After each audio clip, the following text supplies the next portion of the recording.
Bonjour, bienvenue, c'est Maud Rigobert et je suis ravie de vous retrouver aujourd'hui pour un nouveau partage autour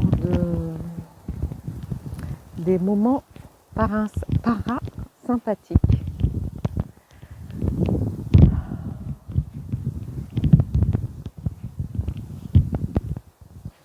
Alors qu'est-ce que c'est les moments parasympathiques ? C'est une invitation que je vous propose, que je vous fais, un peu comme dans le partage que je vous avais proposé sur faire et être et faire.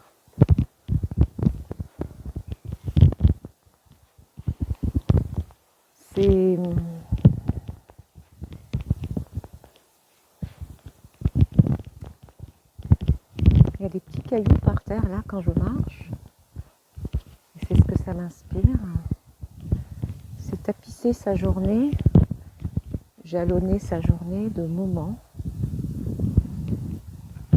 où on va ralentir, mettre notre système au ralenti. Alors quand on dit système, c'est la respiration, le cerveau, le cœur, les émotions.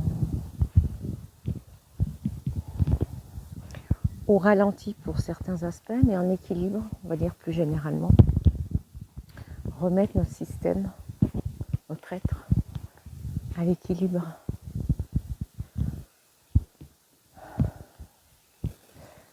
Pour la majeure partie du temps, on fonctionne en mode sympathique, orthosympathique. Bon, donc en fait dans le système nerveux, on parle du système nerveux autonome ici.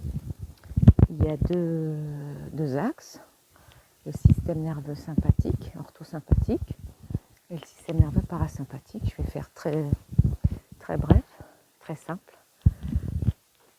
Généralement, on associe le côté sympathique à l'accélérateur d'une voiture, l'action, voilà le côté péchu, et le versant parasympathique au frein. Donc ça va être vraiment deux systèmes, je ne vais pas dire différents, mais je vais dire peut-être opposés. L'un nous pousse à l'action, nous aide dans l'action, la respiration est différente, les hormones qui sont sécrétées ne sont pas les mêmes, peut-être les battements cardiaques sont plus rapides, et dans l'autre, le deuxième, voilà, c'est celui qu'on active quand on est en méditation, en relaxation, ou qu'on fait des pratiques de respiration consciente en général. Voilà, et dans la journée, comme je disais, on est plutôt on a plutôt le pied sur l'accélérateur.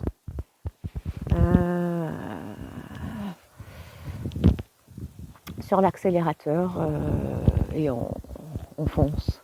On passe d'une activité à l'autre.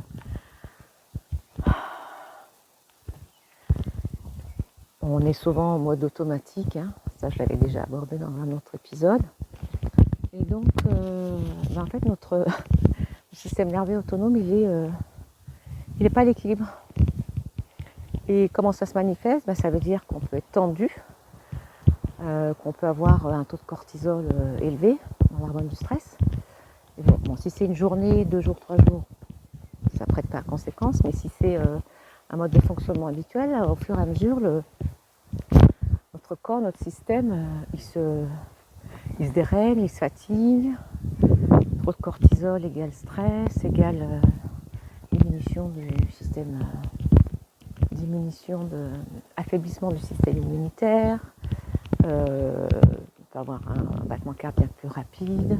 Enfin, il y a plein de une désorganisation qui se fait petit à petit dans le corps et ça peut mener du stress plus ou moins chronique. Donc on a tout intérêt à s'accorder au fil de la journée des moments que j'appelle des moments parasympathiques où on va réguler le système nerveux et remettre un peu de frein dans toute cette accélération. Et ça de manière volontaire, puisque on va dire involontairement, inconsciemment, on est plutôt en roue libre dans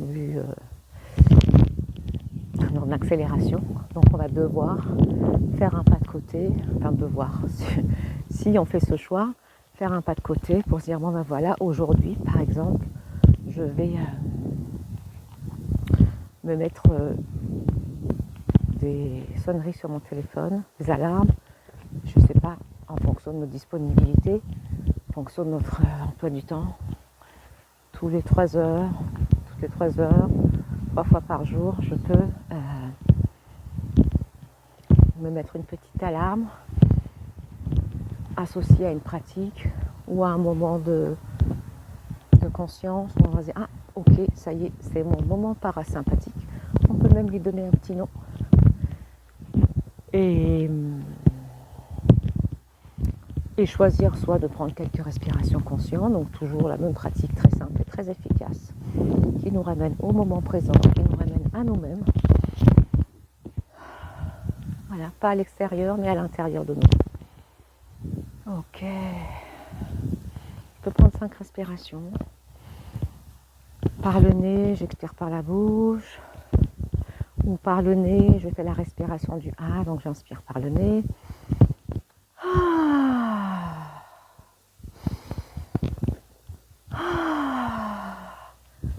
3, 4, 5 fois. Bon, c'est un peu une respiration qui est sonore, donc voilà, en fonction de l'environnement dans lequel on se trouve, on peut la faire ou c'est pas trop possible. On peut le faire sans faire de bruit, on peut utiliser la respiration dans le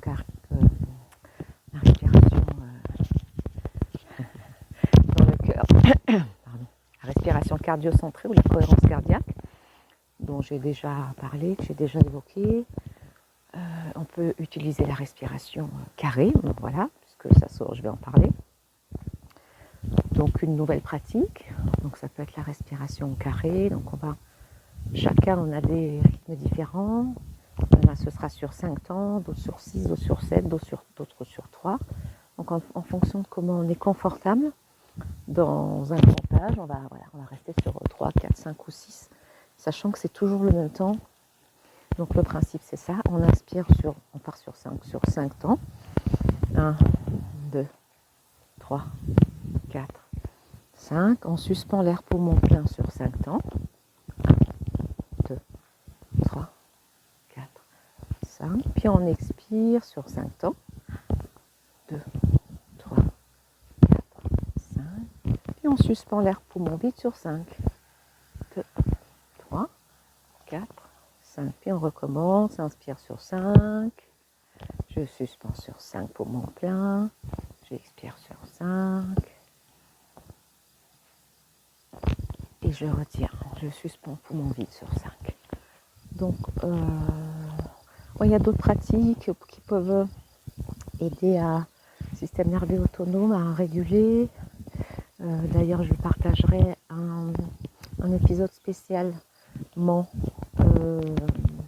autour du nerf vague, avec des pratiques particulières, puisque le système nerveux autonome est lié au nerf vague.